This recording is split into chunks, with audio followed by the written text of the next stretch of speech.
Shalom salam podcast Expo CCM 116. Kita akan belajar apa artinya bertekun dalam iman menurut Kolose 1 ayat yang ke-23.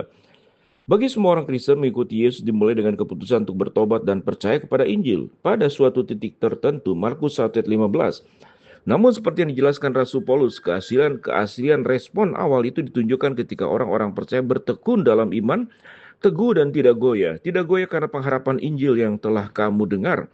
Kolose 1 ayat 23. Jadi, bertekun dalam iman, hidup menurut jalan-jalan Allah seperti yang dicatat dalam Alkitab berfungsi sebagai bukti bahwa seseorang benar-benar percaya kepada Yesus untuk keselamatan.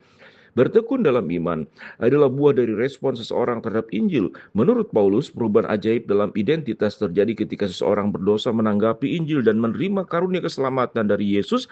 Dalam konteksnya, Rasul Paulus menggambarkan status seseorang sebelum respon itu sebagai musuh Allah, jauh daripadanya dan dipenuhi dengan pikiran dan tindakan jahat. Kolose 1 ayat 21 sampai 22.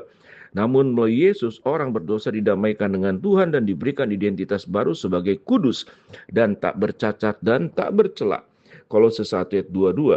Jadi, sementara menanggapi Injil mungkin terjadi dalam sekejap, efeknya bergema sepanjang hidup seseorang. Seorang pengikut Yesus tidak boleh kembali kepada kepercayaan, nilai-nilai dan perilaku lamanya, tetapi tumbuh dalam iman dan identitas Kristen. Paulus menggambarkan transformasi ini dalam Roma 6 ayat yang ke-6. Kita tahu bahwa manusia lama kita telah disalibkan bersama-sama dengan Dia, supaya tubuh dosa kita hilang kuasanya sehingga kita tidak lagi menjadi hamba dosa. Demikian pula dalam Galatia 5 ayat 1, dia berkata, karena Kristus telah memerdekakan kita, sebab Ia telah memerdekakan kita, karena itu berdirilah teguh dan jangan mau lagi dikenakan kuk perhambaan. Sama seperti budak yang dibebaskan tidak kembali kepada Tuhan mereka yang dulu, Allah memanggil orang Kristen untuk terus beriman, menjalani kemenangan yang Yesus menangkan atas kuasa dosa dalam hidup mereka. Meskipun keselamatan semata-mata merupakan pekerjaan Allah, pengudusan, proses pendewasaan dalam keserupaan dengan Kristus merupakan kerja sementara Allah dan manusia. Paulus memberikan petunjuk kepada orang-orang Kristen tentang cara bertumbuh dalam iman mereka.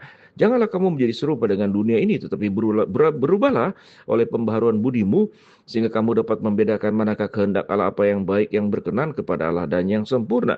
Penting untuk waspada terhadap anggapan yang salah bahwa orang diselamatkan oleh kasih karunia melalui iman, namun ditopang dalam keselamatan mereka melalui perbuatan baik. Sebaliknya Allah menyelamatkan orang hanya oleh kasih karunia. Roma 12 ayat 2, 2 Petrus 1 ayat 5 ayat sampai dengan ke-7. Pada saat yang sama, Paulus menekankan pekerjaan Allah dalam pertumbuhan orang Kristen. Akan hal ini, aku yakin sepenuhnya, yaitu Ia yang memulai pekerjaan yang baik di antara kamu akan meneruskan sampai pada akhirnya pada hari Kristus Yesus. Filipi 1 ayat yang ke-6. Oleh karena itu, pengudusan melibatkan usaha orang percaya dan pekerjaan Allah yang menopang untuk menghasilkan pertumbuhan dalam iman. Dan menopang mereka hanya oleh kasih karunia.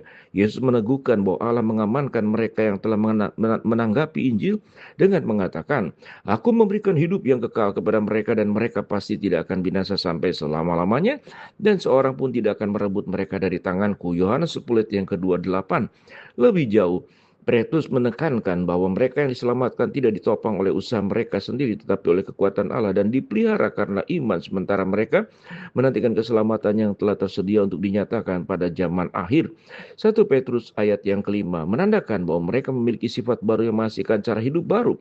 2 Korintus 5 ayat 17 dan Filipi 3 ayat 12 sampai ke 16. Perintah Paulus kepada jemaat di Kolose untuk terus bertekun dalam iman adalah dorongannya bagi mereka untuk berusaha menuju ke arah keserupaan dengan Kristus dan kehidupan sehari-hari. Akhirnya Paulus mengatakan bahwa mereka yang mengikuti Yesus adalah ciptaan baru. Shalom.